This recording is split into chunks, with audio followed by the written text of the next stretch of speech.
नमस्कार दोस्तों। भारत में चालू खाता घाटा, जैसे कि करंट अकाउंट डेफिसिट भी कहा जाता है, उसका एक मुख्य आधार है कि हमारे जितना भी पेट्रोल एनर्जी की रिक्वायरमेंट है वो भारत में बाहर से लाई गई एनर्जी रिसोर्सेज से पूरी होती है। और उसमें मोस्टली जो उत्पाद है वो 85% जो पेट्रोलियम प्रोडक्ट हैं उनसे पूरी होती है। अब ये जो पेट्रोलियम प्रोडक्ट्स हैं न केवल पॉल्यूशन प्रोवाइड करते हैं, पॉल्यूशन बढ़ाते हैं, आपके ग्लोबल वार्मिंग बढ़ाते हैं, बल्कि भारत की जो फॉरेक्स रिजर्व है और जो भारत की लेन देन एक्सचेंज रेट है, बहुत सारी ऐसी चीजें हैं जिन पर इसका सीधा प्रभाव पड़ता है। हमारी डेवलपमेंटल एक्टिविटीज पर भी कहीं ना कहीं इन पेट्रोलियम प्रोडक्ट पे होने वाले खर्चे और इन पे जो इन्वेस्टमेंट है भारत सरकार का, उस पे प्रभाव पड़ता है। इन्हीं प्रभावों को, और साथ ही साथ एक इंटरेस्टिंग चीज ये है कि ये चूंकि हम इनको बाहर या अन्य देशों से मंगाते हैं, तो कहीं ना कहीं की क्या बात करूं मैं, स्पष्ट रूप से हमारी निर्भरता उन देशों पे बहुत ज्यादा हो जाती है। और अगर ऐसा इराक और ईरान वॉर जो हुई हैं उनसे सीधे सीधे बहुत ज्यादा इंपैक्ट हुआ है, हमारे जो करंट अकाउंट डेफिसिट है, जो हमारा इंपोर्ट बिल है, उस पर बहुत ज्यादा फर्क पड़ा है। तो उस पर निर्भरता को कम करने जैसे बहुउद्देश्यों को पूर्ति के लिए भारत सरकार ने एक योजना बनाई जिसके अंतर्गत पेट्रोल में एथेनॉल की ब्लेंडिंग यानी मिक्सिंग की जाएगी। सामान्य शब्दों में ब्लेंडिंग यानी मिक्सिंग की जाएगी। अब क्या है न्यूज, एथेनॉल क्या होता है, मेथेनॉल क्या होता है, क्या उसका केमिकल फॉर्मूला होता है, पेट्रोल में कितने परसेंट मिलाया है, क्या क्या अलग अलग टारगेट है, किस तरीके से एथेनॉल को बनाया जाता है और उसे पेट्रोल में मिक्सिंग किया, ब्लेंडिंग की जाती है उसकी, इन सभी बातों की चर्चा करूंगा मैं। नाम है मेरा ऋषि सुधांशु पांडे। आगे बढ़ने से पहले मैं बता दूं आपको, मंडे, वेंसडे और फ्राइडे को सिद्धांत सर खुद एनसीईआरटी कोर्सेज के लिए यूट्यूब पर लाइव आएंगे और आपकी जो भी डाउट्स हैं उन सभी को क्लियर करेंगे। तो एनसीईआरटी का कोड आप यूज करके, ये जो एनसीईआरटी कोड है इसको यूज करके आप इन सभी कोर्सेज पे एक्स्ट्रा 25% ऑफ भी पा सकते हैं। चलिए अब चलते हैं न्यूज पे। The level of ethanol blending in petrol in India has reached 9.99%। इसका मतलब लगभग 10%। और मैं आपको बता दूं कि एंड ऑफ 2022 यानी इस वर्ष के अंत तक हमारा टारगेट भी है कि हम पेट्रोल में 10% एथेनॉल की ब्लेंडिंग कर सके। और ये जो हमारा टारगेट है यही समाप्त नहीं होता, 2030 यानी 2030 तक हम इसे 20% करना चाहते हैं। इसके साथ साथ हम एक चीज और ध्यान देना चाहते हैं कि 2030 तक, ये देखिए ये जो टारगेट्स हैं आपकी यूपीएससी में काम आएंगे, कि 2030 तक जो डीजल है उसमें हम बायोडीजल कितना परसेंट, 5% ब्लेंडिंग करना चाहते हैं। ये सीधे सीधे यूपीएससी में क्वेश्चंस बन सकते हैं। टारगेट की मान लीजिए आईएमआर का टारगेट क्या है 2025 पे, अगर हम टीबी समाप्त करने का टारगेट है तो वो उतना, 20% एथेनॉल ब्लेंडिंग का टारगेट इस ईयर में, तो इस तरीके के मैचिंग का यूपीएससी में प्री में 2 नंबर का सवाल आ सकता है।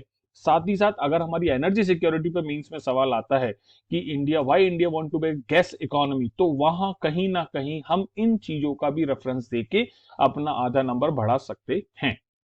द इंडियन एक्सप्रेस की न्यूज है, 10 मई की न्यूज है, थोड़ा सा पुरानी है लेकिन एक्चुअली इस पे डिटेल्ड एनालिसिस मैंने इसीलिए किया कि जिससे कि आपको इसके डीप लेवल पे चीजें पता हो। न्यूज चलती ही आ रही है, मैं बताऊंगा आपको क्योंकि पुराने टारगेट्स भी हैं इससे रिलेटेड। अब बात करते हैं सबसे पहले एथेनॉल। एथेनॉल एक्चुअली होता क्या है, फर्मेंटेशन यानी एक तरीके से हिंदी में बोला था किण्वन की प्रक्रिया।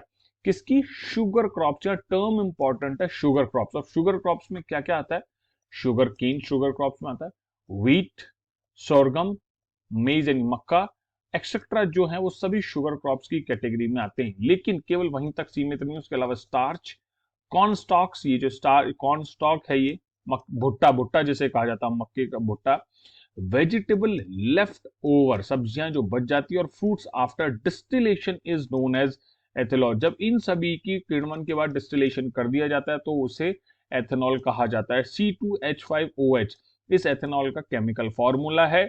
यही में एक इंटरेस्टिंग फैक्ट बना चाहूंगी, जो अल्कोहल है, शराब है, वो भी यही फॉर्मूला है, उसे एथेनॉल को ही सामान्यतः शराब बोला जाता है।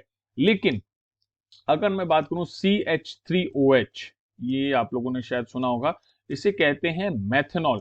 और आपने कभी सुना होगा कि कच्ची शराब पीने से लोग मर गए, या शराब दुखान्ते का जो टर्म आता है वो इस मेथनॉल के कारण आता है कि शराब जो पूरी तरीके से बनी हुई नहीं है उसको पीने से वो जहर का काम करती है और मृत्यु के घाट भी ले जाती इमीडिएटली।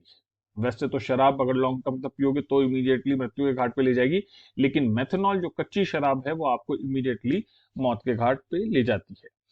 एथेनॉल जो है उसका यूज किया गया है fuel for internal combustion engine. अब आप ये देख लीजिए यूरो 6 जो है उसमें इंटरनल कंबशन इंजन का एक बहुत इंपॉर्टेंट कॉन्सेप्ट आता है। अगर किसी को पता है तो मुझे कमेंट बॉक्स में जरूर बताइएगा।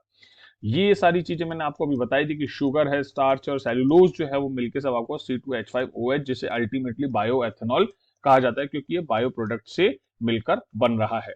अगर मैं नेशनल पॉलिसी ऑन बायोफ्यूल्स 2018 की बात करूं तो उसके कुछ इंपॉर्टेंट टारगेट्स हैं जिनको पूरा करने में ही सरकार लगी हुई है। उन्होंने बताया कि 20% ब्लेंडिंग का टारगेट क्या है, 5% ब्लेंडिंग का टारगेट क्या है, और डीजल में 2030 है। मैंने आपको टारगेट्स पूरे क्लियर कर दिए, ध्यान रखना।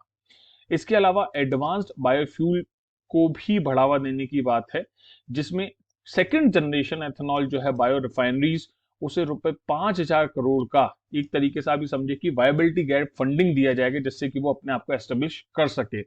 जो फर्स्ट जनरेशन ऑफ बायोफ्यूल्स हैं उनकी तुलना में ये एक ज्यादा बेहतर सुविधाजनक चीज है।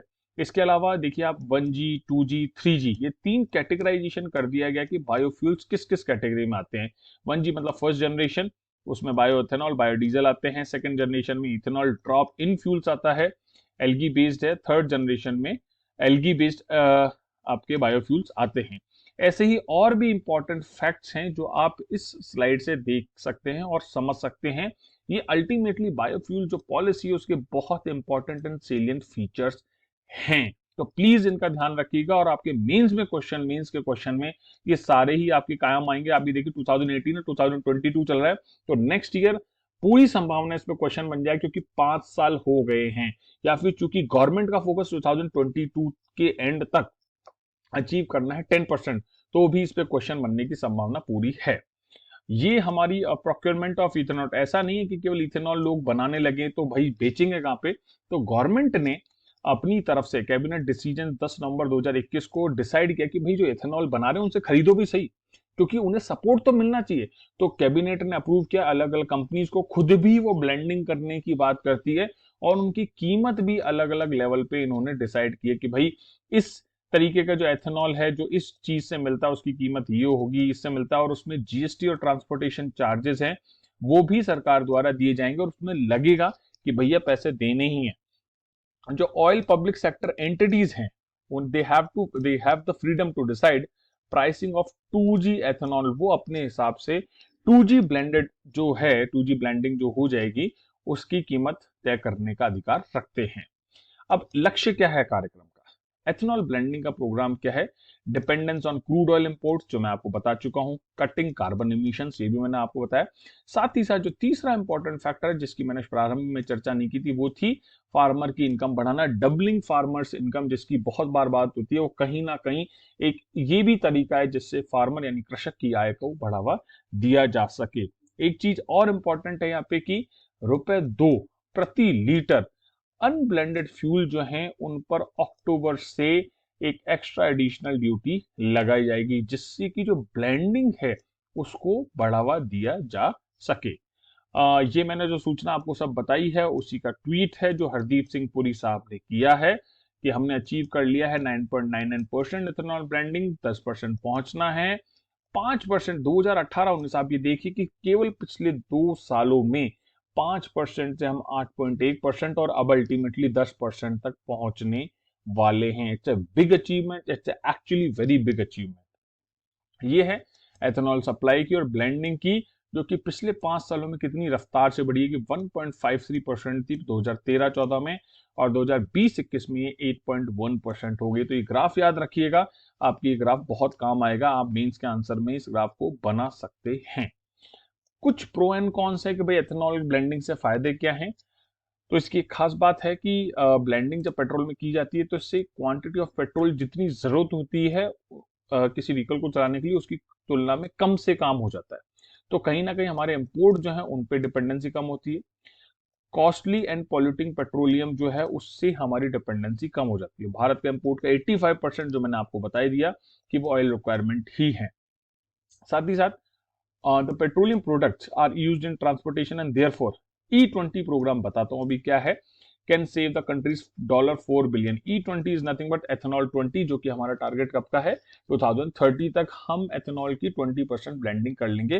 तो उससे हमारे लगभग प्रति वर्ष 30,000 करोड़ रुपए बचेंगे, जिससे कि $4 बिलियन कहा जाता है। इसके अलावा ये भी है कि ethanol is less polluting fuel, ये मैंने बता ही दिया आपको, और एफिशिएंसी भी ज्यादा देता है। हमारे पास पहले ही एरेबल लैंड है, तो हम जो प्रोडक्शन है फूड ग्रेन्स का, शुगर केन का, वो ज्यादा कर सकते हैं। सरप्लस हो भी रहा है, तो इसी तरीके की गतिविधि चल रही है। E20 का रोड मैप भी क्लियर है, which refers to the target not only a national imperative but also an important strategic requirement, क्योंकि मैंने आपको बताया डिपेंडेंसी भी है हमारी अन्य देशों पर, उसको भी हैंडल करने के लिए बहुत इंपॉर्टेंट है। अब ये मैं बताता हूँ आपको कि ये तरीका है किस तरीके से एथेनॉल बनाया जाता है।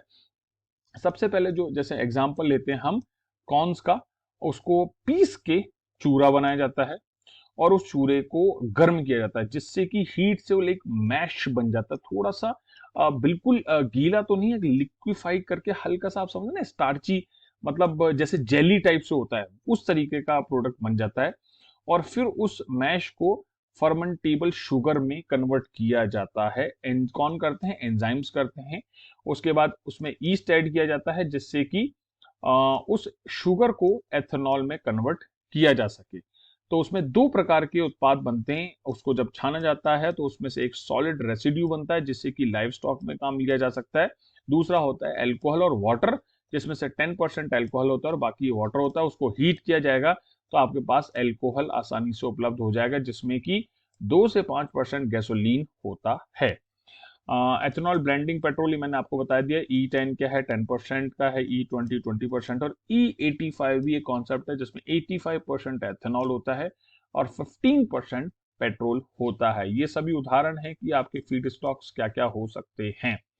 कुछ जो आलोचक हैं वो कहते हैं कि भाई ये जो फूड स्टॉक को लेके एथेनॉल ब्लेंडिंग की जा रही है, ये अच्छा आइडिया नहीं है। क्यों? क्योंकि हम अभी एक हंग्री कंट्री में, हिंदी में बोलते हुए अच्छा नहीं लगता, भूख की कंट्री, मतलब हमारे यहाँ आज भी रोटी पूरी तरीके से नहीं मिल पाती है सबको। तो उनका ये तर्क है। IEEFA कंटेंट किया है, उन्होंने कहा कि India ranked 101 out of 116 countries in the world hunger index, की भैया पहले रोटी दे दो, एथेनॉल ब्लेंडिंग बाद में करना। साथ ही साथ further land can be used far more efficiently for generating renewable power. उन्होंने ये कहा कि एथेनॉल ब्लेंडिंग से बेटर है कि आप जो नव्यकरणीय ऊर्जा है उसको ज्यादा बेहतर तरीके से, और ईवी जो है इलेक्ट्रिक व्हीकल्स, उनमें आप यूज करने की पॉलिसी बनाओ। इसके साथ साथ independent experts also believe that exiting ethanol production based on surplus or damaged food grains can be maintained at status quo or E10 यानी ethanol blending of 10%, but the E20 target may be a misplaced priority for India। तो अंततः जो हम एक तरीके से बात करें वो यही कह सकते हैं कि हमें सफिशिएंटली फूड प्रोडक्शन तो करते हैं, लेकिन उस फूड प्रोडक्शन को हमें स्मार्टली मैनेज करना होगा। जो वेस्ट हो रहा है हमारा फूड, जो वेस्ट हो रहे हैं हमारे अदर स्टार्च ऐसे रिलेटेड 1G 2G 3G वाले एथेनॉल के जो लाइफ स्टॉक हैं, उनको हमें food stock, not life stock, food stock है, उसको सही से यूज करना होगा, क्योंकि उसका यूज ना करने से उसका नेगेटिव इम्पैक्ट भी जा सकता है। तो इसे E10 पर भी स्थिर रखा जा सकता है, ऐसा जो एक्सपर्ट्स हैं इस डोमेन का उनका कहना है। आपको क्या लगता है कि क्या ऐसे खाद्य जो अनाज हैं उन सब से एथेनॉल बनाकर क्या उसकी ब्लेंडिंग की जानी चाहिए? आपका ओपिनियन है, जहां की आर्ग्यूमेंट ये है कि हमारी रैंकिंग जो है 101 है 116 कंट्रीज में, और अभी भी हमारे यहाँ बहुत सारे लोग, लगभग हर दिन 20 करोड़ लोग भूखे पेट सोते हैं। इस सवाल का जवाब मैं चाहूंगा आपसे। इसी के साथ दोस्तों, जय हिंद, जय भारत।